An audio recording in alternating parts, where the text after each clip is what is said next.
14 assassinas em série que marcaram a história da criminologia. O livro é Lady Killers, de Tori Telfer. Um livro muito citado por quem se interessa por histórias de crime, Lady Killers, Assassinas em Série, vai trazer a biografia de 14 mulheres que entraram para a história justamente por causa de seus muitos crimes cometidos pelos mais diversos motivos. Ganância, ódio, crueldade. São histórias todas contextualizadas num passado mais distante, né? Alguns casos bem mais antigos, como o da Condessa Bathory, lá do século XVI, e o mais recente deles é da década de 1950. O que esse livro tem de mais interessante para mim é o texto da autora, né? A forma como ela conta a história, não só baseada numa cuidadosa pesquisa, mas também levantando questões importantes para a gente refletir. Como as mulheres que cometeram esses crimes foram retratadas na história, como a imprensa costuma tratar esse tipo de crime, qual a percepção das pessoas com relação a assassinas em série. Afinal de contas, o que a gente costuma mais ver são exemplos de homens associados a esse tipo de crime. Antes de citar mais exemplos, deixa eu pedir para vocês duas coisas: se inscreverem no canal, ativarem o sininho para receber as atualizações, porque isso é muito importante para eu continuar produzindo conteúdo. E também quero dizer que está rolando o sorteio de um exemplar deste livro lindo, maravilhoso aqui, gente, ó, que foi enviado para mim pela editora Darkside Books. Muito obrigada, Darkside. É um livro caprichadíssimo, como vocês podem ver, e quem quiser participar é só clicar no link da descrição que está neste vídeo aqui e seguir as regrinhas do formulário. Voltando para o livro, como eu ia dizendo, a autora levanta essa questão da gente estar mais acostumado a ver esse tipo de crime sendo associado a homens, né? E foram eles que ficaram marcados na história. Gente como Jack o Estripador, como Ted Bundy, mas muitas mulheres também cometeram crimes em série, então a questão é mais complexa do que a pura associação a um gênero. E ela vai comentar isso durante o livro todo, né? Sobre a violência feminina e as suas muitas camadas. E o que me chama a atenção é a forma como essas mulheres eram vistas pelo olhar público. Quer dizer, para as pessoas, elas cometiam os crimes por serem bruxas, por motivos de luxúria, porque perderam a cabeça, geralmente motivações mais emocionais. E como a gente tem uma ideia representativa de assassinas em série, né? Então é difícil acreditar, por exemplo, que uma velhinha com cara de vovó de seriado de TV, como a Nanny Doss, matou 11 pessoas. 4 delas foram maridos envenenados, né? E ela foi descoberta só em 1954. A imprensa, inclusive, apelidou ela de a vovó Sorriso, de certa forma dando uma suavizada ali na gravidade dos crimes que ela cometeu, porque ela não se encaixava na imagem que as pessoas faziam de uma assassina em série, já que ela tinha uma aparência serena, tranquila, né? Mas para vocês terem uma ideia, legistas encontraram na autópsia de um dos maridos da Nanny Doss quantidade suficiente para matar 18 pessoas. Então ela, no fim das contas, não era assim tão serena e tranquila. Pelo que eu percebi em muitos capítulos aqui, o veneno parecia ser o método mais usado.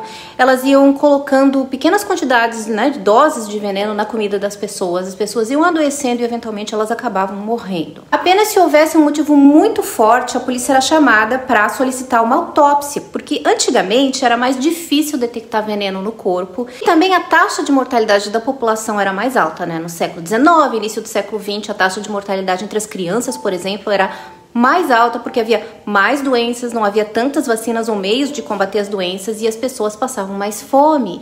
Então não era incomum acontecerem mais mortes na família. E acho que foi por isso que muitos desses crimes acabaram se prolongando, né? Até alguém, em um dado momento ali, desconfiar do gosto da comida, do sabor de uma bebida, né, da coincidência de alguém morrer logo depois de ter feito um seguro de vida para a esposa, né, coisas assim. Então precisava existir um motivo maior para a polícia investigar essas mortes. E acho que um dos casos mais apavorantes é justamente o primeiro do livro, da Condessa Bathory. Só para vocês terem uma ideia, ela ficou conhecida como Condessa Sangrenta. A autora que aponta que ela foi uma das primeiras assassinas em série da história que se tem notícia, né? Ela viveu de 1560 a 1614 e essa é uma autêntica história de horror. Essa condessa era húngara e ela tratava os criados dela como bichos. Até pior que bichos, né? Porque ela não tinha um mínimo de empatia e piedade com eles. Naquela época, os aristocratas eram respeitados não só pelas posses, como também pela quantidade de criados que eles tinham. Essa era uma qualidade de status para eles, né? E essa condessa tinha muitos criados e ela ia matando quem a incomodasse, né? Ela matava com requintes de crueldade ainda por cima. Então a autora vai contar nesse primeiro capítulo sobre a forma como ela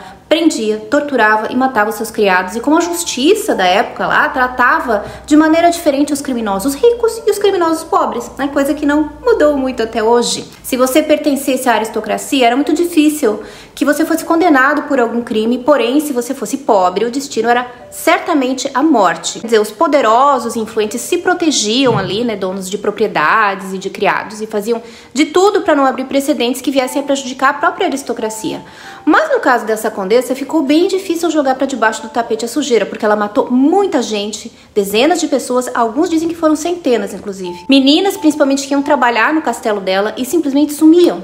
E isso aconteceu por anos. Então chegou um momento em que nem o dinheiro e o poder dela conseguiram salvá-la. E essa história é contada com detalhes já no primeiro capítulo. Então são histórias, ou até diria resgates históricos desse tipo, que a gente encontra no livro. E além de ler sobre os casos, a gente também lê sobre como era a vida das pessoas nessas épocas diferentes aí escolhidas pela autora. Muito interessante, ela pega exemplos do mundo inteiro. Então, não é aquele tipo de livro só com casos dos Estados Unidos, né? Apesar da autora ser norte-americana, pelo que eu pesquisei, mas eu não tenho certeza absoluta. E só para terminar, tem uma reflexão que a Tori Telfer faz no final do livro sobre a questão do interesse do público pelo conteúdo que as pessoas chamam de true crime, né? Os livros, filmes e séries sobre crimes reais, né? Da vida real. E eu acho bastante importante a reflexão que ela faz, quando ela diz que se distanciar do mal é uma reação natural das pessoas, porque dessa forma a gente se sente melhor com a gente mesmo, né? Isento de qualquer culpa como sociedade, mas que se distanciar demais de crimes pode tornar eles uma ilusão. O que seria um erro, porque crimes são cometidos por seres humanos e a gente devia tentar compreender os motivos pelos quais eles acontecem.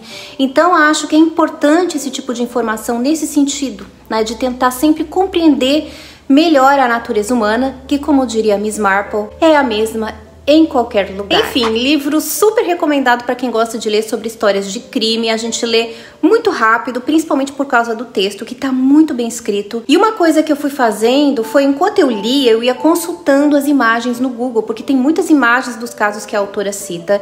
E no livro não tem fotos, não tem muitas fotos, tem só ilustrações. Então um jeito de entender melhor as histórias é procurando o banco de imagens do Google em cada capítulo para ver, por exemplo, como era a aparência das pessoas, o lugar onde elas moravam. É isso, lembrando que o link para compra do livro está sempre na descrição. Me digam aí o que vocês acharam desta bela edição. O link para sorteio também está na descrição do vídeo. Boa sorte para quem for participar. Se você gostou desse vídeo, se inscreva no canal, ative o sininho para seguir as atualizações sempre. Te vejo no próximo vídeo e tchau!